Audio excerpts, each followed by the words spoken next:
Salut, c'est Léonie. Et lui, c'est mon assistant. Toujours présent.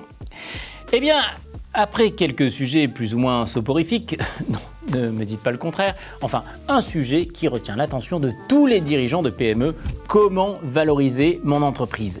Yeah, money, money, money. Enfin, comment valoriser la société que l'on a patiemment construite au fil des années, voire des décennies? La première chose à savoir est qu'il n'y a pas de recette miracle. Il y a de nombreuses méthodes que nous allons vous décrire. Elles présentent tous leurs avantages et leurs inconvénients. Les méthodes donnent des cadres, des approches, mais au final, la valorisation est toujours affaire de négociation. Alors, vous allez demander quoi? Comment moi, comme un vulgaire marchand de tapis? Oui. La négociation se fait en fonction des envies ou de l'intérêt du vendeur et de l'acquéreur potentiel. Donc, si vous devez retenir 3 choses sur la valorisation, ce sont les suivantes. La méthode de valorisation donne une fourchette. Les fondamentaux de l'entreprise permettent d'augmenter ou de baisser ces fourchettes. Et la négociation finale se fait sur la base des intérêts et de la réelle envie de chaque partie. Dans le 3, il n'y avait plus de fourchette. Justement, mettons-nous à table et entrons un peu dans le détail. Alors, il existe 5 méthodes de valorisation principales.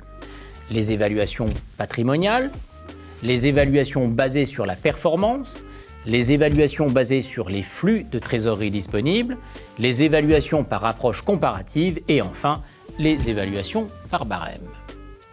En réalité, dans le monde des PME, on pratique beaucoup l'évaluation par approche comparative ou par barème. Mais il convient de parler des autres, certains éléments des autres méthodes pouvant être mixés. Dans la méthode d'évaluation patrimoniale, on repart des éléments du bilan avec lesquels vous êtes maintenant familier. Dans un premier temps, on réévalue tous les actifs et notamment la valeur des immobilisations ou des stocks. On réévalue également les provisions éventuelles, la valeur patrimoniale et la valeur totale du bilan, actifs réévalués moins les dettes. On parle alors de l'actif net. Dans certains cas, la réévaluation des immobilisations à leur véritable valeur peut faire bondir cette valeur.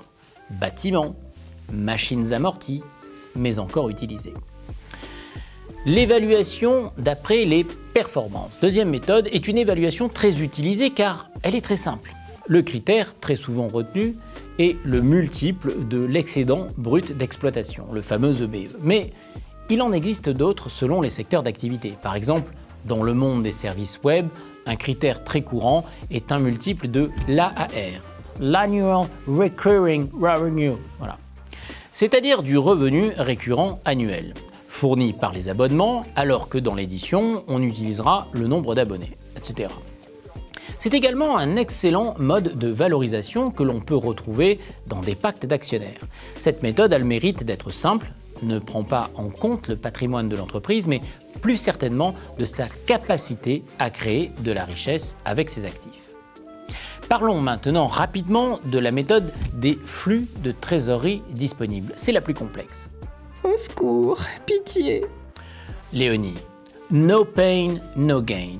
Cette méthode, également dénommée méthode DCR pour Discounted Cash Flow, consiste à estimer la valeur de marché d'une entreprise en additionnant les flux de trésorerie disponibles après impôt actualisés au taux de rentabilité exigé par les investisseurs, puis en retranchant la valeur de l'endettement net. Vous n'avez rien compris? Non.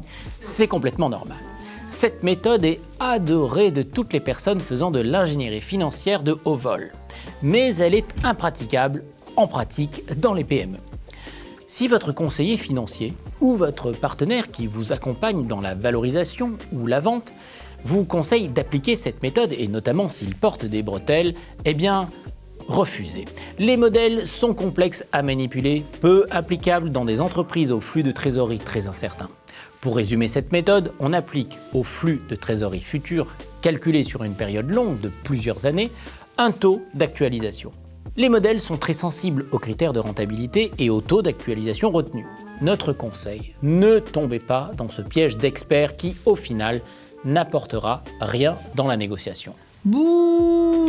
Voyons maintenant l'approche comparative. Celle-ci est intéressante dans les secteurs qui permettent de disposer de comparatifs suffisants et de qualité. La méthode consiste à valoriser son entreprise par rapport à un échantillon d'entreprises comparables qui doivent présenter les mêmes caractéristiques sectorielles, géographiques et d'exploitation. Il est également possible de se baser sur des cessions récentes d'entreprises comparables, un peu comme dans l'immobilier finalement. Pour déterminer une valorisation, il faut identifier plusieurs entreprises similaires dont on connaît le prix de cession ou la valeur et ajuster votre prix en fonction de vos caractéristiques propres. Cette méthode a un avantage. Votre prix de cession est cohérent par rapport à une valeur de marché. Mais le besoin d'information la rend difficilement applicable, isolée de toute autre méthode. Voyons enfin la méthode des barèmes. C'est la dernière et souvent retenue pour les petites entreprises. On parle alors de pourcentage du chiffre d'affaires réalisé. C'est par exemple une méthode utilisée par les experts des tribunaux. C'est une méthode simpliste qui ne tient compte ni du patrimoine ni de la performance.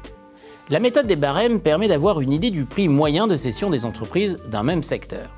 Finalement, la méthode souvent appliquée pour les PME est la suivante. Ah, suspense, ta-da-da. On prend un coefficient multiplicateur de la rentabilité, méthode de la performance. Ce coefficient est adapté selon le secteur, méthode des comparatifs, et l'évaluation étant ajustée en fonction d'éléments patrimoniaux. On procède ensuite à des ajustements complémentaires en fonction d'éléments spécifiques du fonctionnement de l'entreprise. Les risques liés à un portefeuille client trop concentré ou au contraire une grande diversification. Omniprésence du dirigeant, pas de relais, pas de délégation, salaire ou honoraire pris par le dirigeant, litige éventuel, état de l'innovation produit, des outils de production totalement amortis et dépassés ou au contraire à la pointe. Voilà, c'est l'heure de la vérité. Vous avez procédé à une évaluation avec 2 ou 3 méthodes qui vous donnent une bonne fourchette. Des éléments de correction ont permis en effet d'affiner la valorisation durant la phase de due diligence, la phase d'analyse menée par l'acquéreur potentiel. La phase finale de négociation peut faire fluctuer le prix dans des proportions importantes. Dans quelle mesure êtes-vous vraiment vendeur? Êtes-vous très pressé? L'acquéreur potentiel a-t-il absolument besoin de vous pour compléter son portefeuille d'activité ou vous fait-il une fleur en vous reprenant? Vous l'avez compris, au-delà des aspects rationnels, c'est la véritable envie de chacun et tout ce qu'elle embarque d'irrationnel qui va faire la négociation au final. Et tout sera affaire de contexte. Donc, bonne chance et bon travail. En tout cas, je serai là pour l'impression des contrats de cession.